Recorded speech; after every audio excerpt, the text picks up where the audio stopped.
Welcome to our podcast, The Decipherer. Today we are diving into a post-colonial literary masterpiece that has captured the imagination of readers worldwide, the great Indian novel by Shashi Tharoor. Joining me today are some of the most respected and knowledgeable literary critics and experts on Indian literature. Please welcome Ms. Arundhati Roy, Ms. Ismat Chugtai, Ms. Anita Desai, and Ms. Jhumpa Lahiri. Their insights will undoubtedly enrich our discussion. Welcome to my podcast, ladies. It is a tremendous honor for me to have you all here. I literally had to sit with a laptop today, not to let my lack of knowledge hinder this conversation in front of such successful and highly accomplished authors. Let's start by discussing the premise of the novel. What is the whole plot of the book? And to add a small layer to that question, why do you think Shashi Tharoor has used mythology to narrate his story? So, the great Indian novel by Shashi Tharoor is a richly woven tapestry of satire that retells the history of modern India through the framework of Indian epic, the Mahabharata. The novel seamlessly blends mythology and history, drawing parallels between Indian political events during the 20th century and characters of the Mahabharata. The title itself is a clever pun on the phrase "the great American novel," hinting at its vast scope and ambitious narrative. Tharoor's use of allegory and parody weaves in Indian myth with colonial and post-colonial history, offering readers a narrative that is not just humorous, insightful, and critical, but also deeply engaging and entertaining. The novel is narrated by Vedyas, the epic composer of the original Mahabharata. He begins by explaining that he will recount a version of Mahabharata for contemporary India, covering events from the British Raj to 1980s. Vedyas plays the role of a historian, drawing parallels between ancient characters and modern political figures. Tharoor imagines the events of the 20th century as if they were a part of a great Indian myth. Figures from Indian politics are recast as avatars of Mahabharata characters. For example, Mahatma Gandhi is represented as Bhishma, a saintly figure who led India towards independence through non-violence and self-discipline. Dhritarashtra, the blind king of the Mahabharata, is portrayed as a parallel of Jawaharlal Nehru, India's first Prime Minister. He represents a well-meaning but a flawed leader whose idealism is often out of touch with the complexities of ruling a newly independent India. Nehru's vision for India, rooted in socialism and secularism, is portrayed as noble but ultimately blind to certain harsh realities. Muhammad Ali Jinnah, the founder of Pakistan, is represented by Karna in the novel. Just as Karna was a tragic, illegitimate son in the Mahabharata, whose loyalty lay with Kauravas, Jinnah is portrayed as a tragic character who, though initially a part of freedom movement, ultimately leads the movement for the creation of Pakistan. His relationship with Gangaji mirrors a historical tension between Gandhi and Jinnah. Speaking on the usage of mythological creatures in the modern context, Shashi Tharoor's decision to use Indian mythology, particularly the Mahabharata, to narrate his story in the great Indian novel is a deliberate and strategic choice, serving multiple purposes.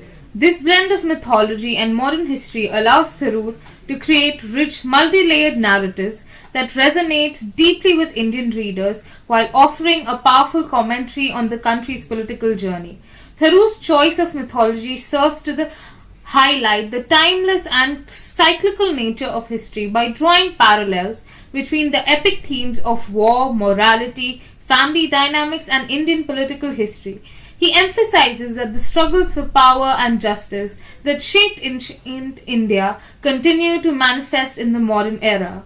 Just as the Pandavas and Kauravas fought for the throne of Hastinapur, political leaders in the 20th century contended for control of the nation. The use of mythology allows Tharoor to suggest that these patterns of conflict, betrayal, and moral compromise are not just historical, but timeless, existing across centuries and different forms of governance, thereby connecting the readers to the story on a deeper level. The Mahabharata is a morally complex text, full of flawed characters with ethical dilemmas. Tharoor uses this moral ambiguity to critique Indian politics. By casting modern political figures in the roles of mythological characters, he brings out the contradiction and failures of Indian leaders. These mythological roles amplify Tharoor's satirical commentary on the shortcomings of India's leadership, such as nepotism, corruption, the erosion of democratic values. This critique serves to enlighten the readers about the realities of Indian politics. Okay, wow. Those were some excellent insights into the book and the whole story. I'm sure our viewers now have a fair idea about the text and its compelling story. But what I want to know is how relevant is the story of Mahabharata is in the modern Indian societal context. So, one of the central theme of Mahabharata is dharma or moral duty, which resonate deeply in both ancient and modern context. Tharoor uses the concept to explore the ethical complexities faced by Indian political leaders. Just as characters in the Mahabharata struggle with questions of duty, morality, and justice, so do India's leaders in their quest for power and governance. For instance, the novel just poses the Gandhian ideal of non-violence and moral authority against political pragmatism and authoritarianism, mirroring historical dilemmas in India's political landscape. The Mahabharata is also a story of power struggle, family conflict, and betrayal themes that find striking parallel in modern Indian politics. Tharoor's novel uses these mythological conflicts to highlight the political infighting and corruption that have characterized Indian governance post-independence. For example, the rivalry between Kauravas and Pandavas, mirroring the factional within Indian political parties, where personal ambitions and nepotism often overshadows national interest. Another critical theme in Mahabharata would be the cyclic nature of time and history.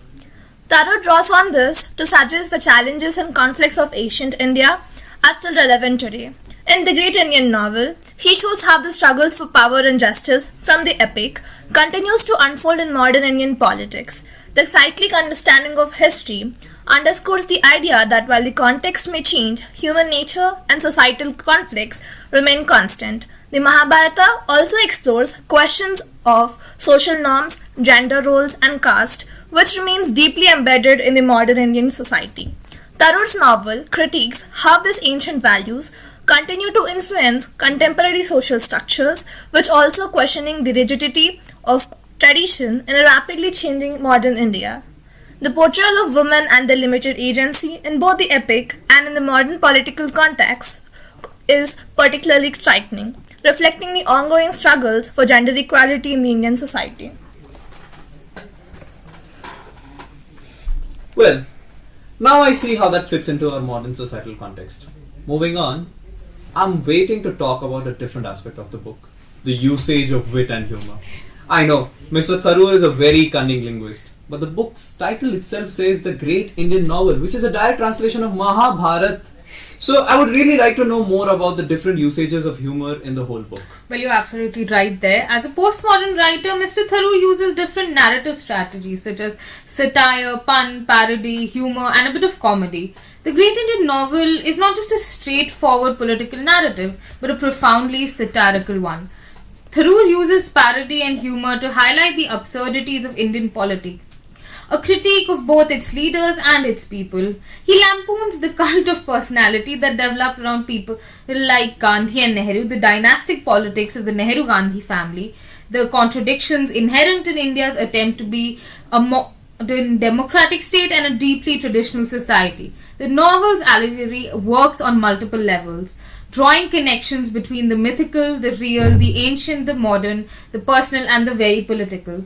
Tharoor's writing is rich with wordplay, allusion, and references to Indian and Western literary traditions, making the Great Indian Novel a multi-layered and intellectually engaging work. So, the Great Indian Novel, parody is the primary mode of narration. Tharoor has taken as existing work Mahabharata, which was created with a serious purpose, and has contextualized it with the present political condition.